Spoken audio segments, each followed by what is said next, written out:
Bonjour, vous allez voir ou revoir Le Mur du Son, The Sound Barrier, film de David Lean réalisé en 1952. Alors pour être tout à fait honnête, c'est un des films préférés pour moi de l'année. En tout cas, donner la possibilité de voir, j'espère, pour ceux qui ne l'ont pas vu, de découvrir ce film de David Lean, qui se situe dans un moment un peu particulier de la carrière de David Lean, puisqu'on est entre, on pourrait dire, le moment à la Charles Dickens, qui a rendu célèbre David Lean en Angleterre. Ce sont les deux adaptations qu'il a réalisées, d'abord des Grandes Espérances et ensuite d'Oliver Twist.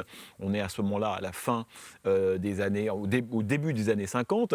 Et puis évidemment le moment hollywoodien de David Lean, le David Lean que tout le monde connaît aujourd'hui, qui est le David Lean de Lawrence d'Arabie, de Dr Zhivago, de Passage to India, du pont de la rivière Kwai, etc.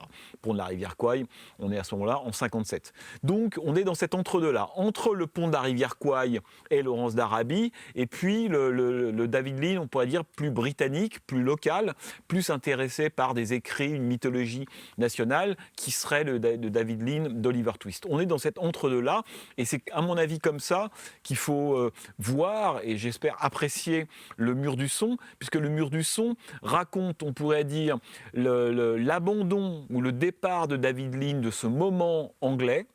Le film se passe en Angleterre, raconte l'histoire d'un homme, Richfield, une espèce de cador, de patriarche, passionné par la question aéronautique, acteur génial qui est Ralph Richardson, qui interprète le rôle de Richfield, une sorte de mentor. Vous allez voir la façon dont il apparaît dans le film. Il est bigger than life, c'est quelqu'un dont l'apparition du bras suffit à faire trembler ceux qui l'attendent.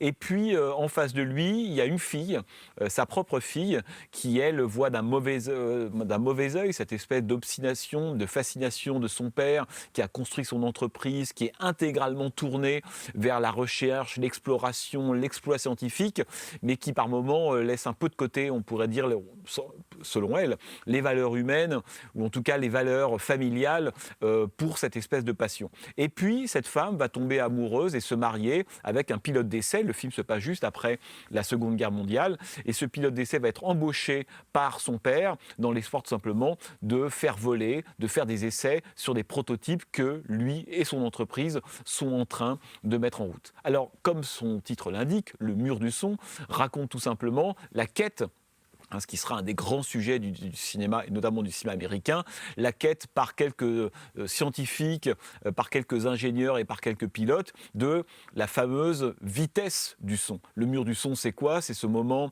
tout simplement, où un projectile, un corps, un avion, un véhicule, n'importe quoi, arrive à atteindre la vitesse du son qui est de 340 mètres secondes. Lorsque on arrive à atteindre cette vitesse-là, vous allez voir, le film l'explique très très bien avec une cuillère, de façon extrêmement intelligente et pédagogique.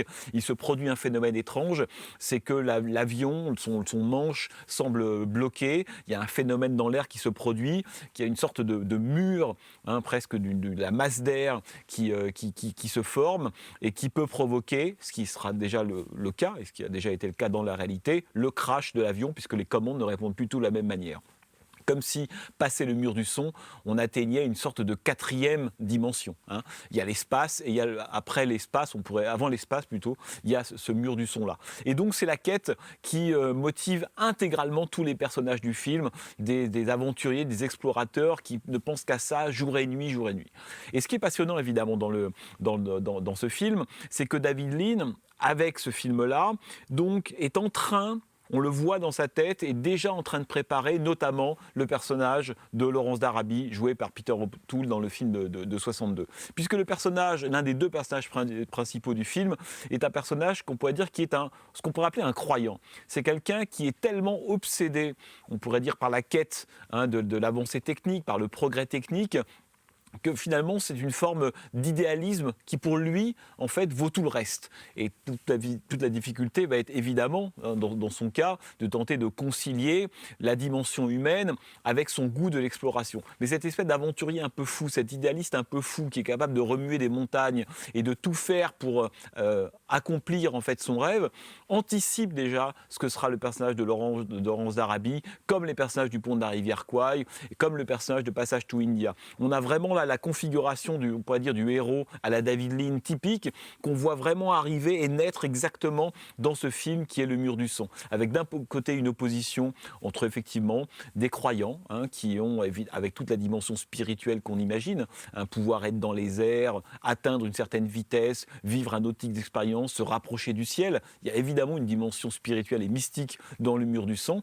Et puis de l'autre, tous ces gens autour qui assistent sans forcément comprendre et qui au début jugent, plutôt négativement d'ailleurs, tous ces gens qui ne pensent qu'au progrès technique. Et le film est très intelligent, très malin, très ambigu aussi par moments, puisque les personnages, vous allez le voir, évoluent considérablement.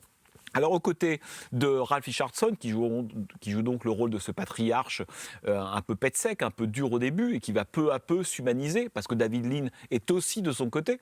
Il y a Anne Todd, qui joue le rôle de sa fille. Anne Todd est à l'époque la femme de David Lean. Ils ont tourné 3 films ensemble, et Le Mur du Son est le dernier film qu'ils vont tourner ensemble. Et puis il y a Nigel Patrick, qui joue le rôle de son mari. Et un acteur, vous allez peut-être le remarquer, qui s'appelle Denholm Elliott, qui joue le rôle d'un fils à qui il arrivera quelque chose d'un petit peu malheureux dans le film. Denholm Elliott, c'est celui qu'on reverra dans les années 80 dans Indiana Jones de Steven Spielberg, et qui, à mon avis, aura un de ses plus beaux rôles de Saint-Jacques de Peter Bogdanovich en 79.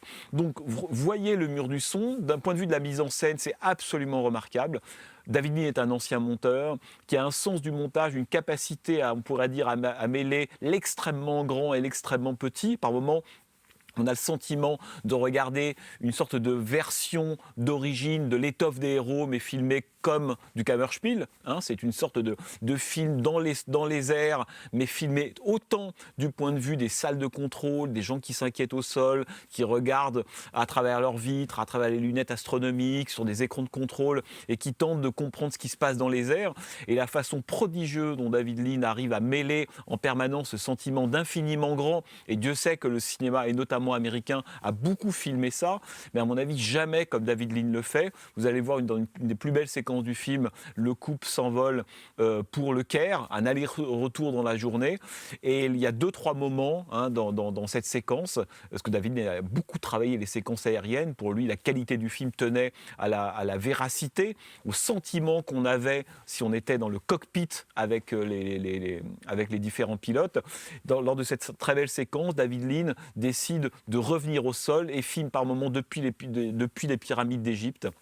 Très très bon moment, l'avion qui file extrêmement vite dans le ciel. Et ça, c'est toute la façon dont David Lean arrive à mêler dans sa mise en scène à la fois le tout petit et le très grand, avec des changements d'échelle absolument prodigieux, et à filmer un suspense par moments insoutenable, pas toujours du cockpit, mais du point de vue des gens qui sont au sol et qui n'ont en fait du vol que ce que les petits haut-parleurs veulent bien en donner, ou des petites taches sur les radars.